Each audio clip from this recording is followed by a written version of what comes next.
그때 그가 보시고 선포하시며 굳게 세우시며 탐구하셨고 또 사람에게 말씀하셨도다. 보라, 주를 경외함이 지혜요 악을 떠남이 명철이니라. 새벽을 깨우는 거룩한 기도자 여러분, 생명의 말씀을 기억하고 그 말씀 앞에 그 진리를 따져보고 준비하고 앙망하며 탐구하는 삶 안에 여러분의 기도가 복 있기를 소망합니다. 말씀의 역사를 통하여 세워가는 날마다의 믿음의 디딤이 부유하기를 소망하며 오늘의 본문 말씀은 어제 이어서 하나님의 구원사의 위대한 영광, 곧 하나님의 구원의 역사가 어떻게 펼쳐질지를 지켜보게 될 것인데요. 이사야 40장에서 48장까지 이루어지는 이 중요한 하나님의 구원 역사의 위대한 일이 여기 선포됩니다. 겉으로 역사적인 사건 속으로 등장하는 이방왕 고레스가 그만큼 선구적인 중요한 역할을 할 거고요. 그래서 드디어 하나님의 말씀이 들려집니다.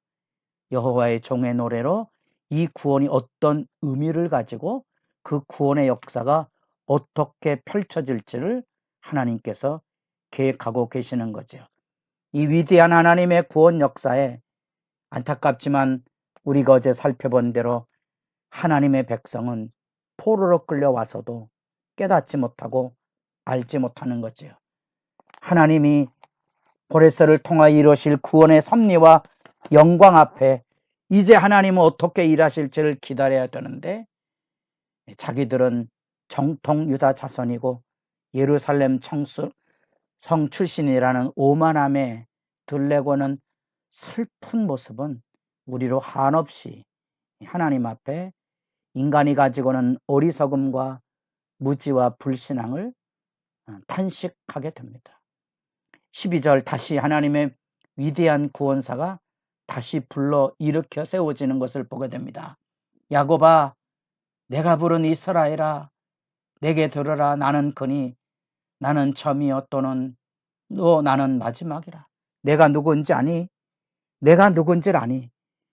처음부터 알파와 오메가가 되셔서 천지를 창조하시고 그 가운데 보존하시고 그 가운데 눈동자처럼 구원하사 복되도록 그리고 온 세상에 복의 역사를 이루도록 하나님의 복된 구원의 증인으로 선택받은 이스라엘이 어쩌다가 지금 바벨론 포로로 끌려왔고 여호와란 이름 자체도 얼굴에 먹칠을 하고 그 목에 쇠사슬처럼 개처럼 끌려와 바벨론 신전 앞에 성전의 기명이 들려져야만 됐는지 그 하나님의 안타까움을 이해하시겠습니까? 그 하나님이 왜 그런 수모와 멸시를 당하기까지 기다리셔야만 됐던가? 그렇기에 포로로 끌려가기 전에 이미 하나님은 이 새 일을 행하시는 구원 역사를 선포하고 계시는 겁니다. 이게 놀라운 하나님의 말씀의 역사고 하나님의 말씀 앞에 믿음이 세워진다는 말이 무엇인 줄 알아야 하고 이런 말씀은 여러분들이 히브리서 11장을 읽어보시면 우리 믿음의 선진들이 다 주의 약속의 말씀을 믿고 의지하고 바라보고 따져보며 그 말씀을 탐구하며 하나님 앞에 믿음을 지켜갔다는 사실입니다. 오늘날 우리의 믿음도 주님 다시 오심을 기다리는 경건한 두려움과 성령 하나님이 내 안에 떠나지 않기를 소망하는 참회와 통곡과 이 시대가 안고 있는 이 영적인 경건이 무너지는 하나님의 교회의 기도 소리가 끊어지고 하나님의 교회에 사람의 목소리가 커지고 하나님의 말씀이 외면되고 있는 시대적인 아픔 앞에 여러분 무슨 생각을 하며 기도하는지 여러분들은 스스로 돌아볼 수 있겠습니까? 고레스란 이름은 하나의 하나님의 구원사를 여는 열쇠이지, 문을 열면 그 다음에 하나님의 일하심, 여호와의 종의 노래가 나옵니다. 하나님이 이루실 구원 역사의 위대한 일이지요. 그 위대한 일 앞에 여기 지금 이 하나님의 위대한 역사가 선포될 때에 탄식하는 하나님의 이름이 나타나기 시작합니다. 그 탄식의 이름이 17절, 너희의 구속자시오 이스라엘에 걸어가신 이이신 여호와께서 이르시되 나는 내게 유익하도록 가르치고 너를 마땅히 행할 길로 인도하는 내 하나님 여호와라. 내가 나의 명령에 주의하였더라면 내 평강이 강과 같았겠고 내 공의가 바닷물결 같았을 것이며 내 자손이 모래 같았겠고 내 몸의 소생이 모래알 같아서 그의 이름이 내 앞에서 끊어지지 아니하였겠고 없어지지 아니하였으리라 하셨느니라. 가슴이 먹먹해지는 부분입니다. 하나님께서 아브라함을 바로 이 갈대아, 이 바벨론 땅에서 부르셨죠. 기억하시나요? 하나님의 구원의 열심을. 근데 이스라엘 백성은 그 하나님의 구원과 하나님의 선하신 뜻과 내 몸의 소생이 모래알 같을 거라.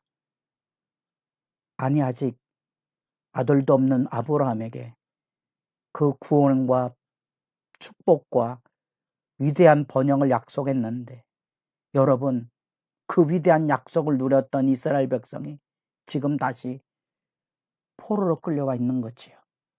그 가슴 먹먹함을 아십니까? 얼마나 하나님의 마음이 아프고 흔들리고 있었는지. 여러분 이스라엘 백성이 하나님이 누구인지를 몰랐던 거죠. 이 이름을 기억하지 못하기에 이전 일과 새일, 더더구나 여러분 13절 보세요. 왜 이 40장부터 48장에 창조의 권능을 표현하는 말이 왜 중요한지, 그것은 하나님께서 이 일을 새 일을 행하시는 구원의 역사에 하나님은 결코 무능한 존재가 아니라는 거죠. 13절, 과연 내 손이 땅의 기초를 정하였고 내 오른손이 하늘을 폈나니 내가 그들을 부르면 그것들이 일제히 서느니라. 여러분 하늘과 땅, 천지가 하나님 앞에 뻘떡 일어설 거라는 거예요. 그 하나님의 영광을 이스라엘 백성이 잃어버린 거죠. 우리가 이사야 말씀이 시작이 될 때 이사야가 하나님 앞에 증인으로 불러세웠던 신명기의 언약을 회고하면서 1장 2절에 하늘이여 들으라 땅이여 귀를 기울이라 여호와께서 말씀하시기를 내가 자식을 양육하였거늘 그들이 나를 거역하였도다. 소는 그 임자를 알고 나귀는 그 주인의 고유를 알건만은 이스라엘은 알지 못하고 내 백성 나의 백성은 깨닫지 못하는도다 하셨도다. 아십니까? 천지가 증인입니다. 무슨 증인입니까? 신명기에 하나님의 언약이 영원할 것에 대한 증인이에요. 자기 백성을 영원히 복주시고 돌보실 것에 대한 언약의 증인이 하늘과 땅입니다. 증인이 여기 서 있는데 내 백성은 그 언약을 지키지 않았던 거예요. 내 백성은 하나님을 따르지 않았다는 거지요. 소만도 나기만도 못한 그 눈물을 아셔야 하나님의 이 구원의 열심이 얼마나 영광스러운 것인지 앞에 하나님 앞에 한참을 머물러 서서 통회하고 자복하고 자기 마음을 씻어서 새 사람으로 일어서야 할 것입니다. 놀라운 사실은 그 하나님은 그 유배민들을 그 티끌 같은 자리에서 다시 한 사람 모으시고 광야길에 동행하실 거라는 거지요.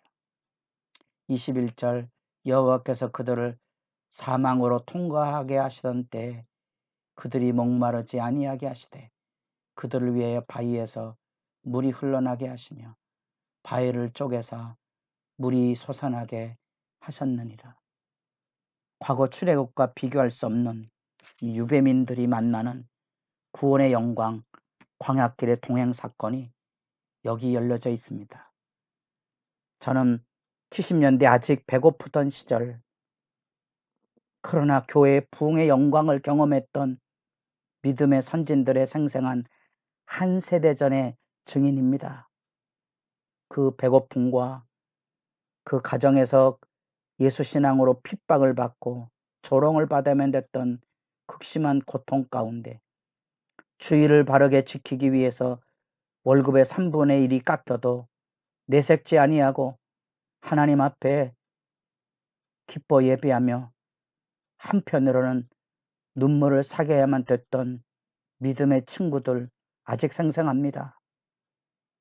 그들이 불렀던 찬양, 나도 역시 세상 사람 부럽지 않네. 나도 역시 세상 사람 부럽지 않네. 야고보 2장의 말씀과 대비해 보십시오. 믿음의 진실이 무엇인지. 왜냐하면 하나님의 구원하심의 풍성한 은혜가 넘치는 겁니다. 여러분, 어두운 포로길에 눈물로 기다려야 될 그 이름이 고레스입니다. 고레스를 알면 이제 여호와의 정오로 이루어지는 하나님의 구원의 풍요로움을 알 겁니다. 이 하나님께서 왜 무능한 분도 아닌데, 죄도 없으신데, 약자도 아니신데 왜 그 수치스럽게 사람이 만든 바벨론 신전 발독신 앞에, 단무스전 앞에 왜 하나님의 이름이 무릎 꿇어야만 됐던가요? 하나님의 그 수치와 아픔을 하나님께서 갚아주실 거거든요. 이스라엘 백성들을 다시 그 수치와 모면에서 건져주실 겁니다. 하나님은 우리를 건지시기 위하여 십자가의 수모와 멸시를 참으셨다는 겁니다. 알고 계시는지 모르겠습니다. 애굽에서 구원해낸 하나님은 이제 바벨론에서 구원하실 거고, 이 죄악으로 지배하는 이 어두운 세대 안에 우리를 영원히 구원하실 영광이 있습니다. 여러분의 기도 소리가 하늘에 다 열려지기를 바랄 뿐입니다.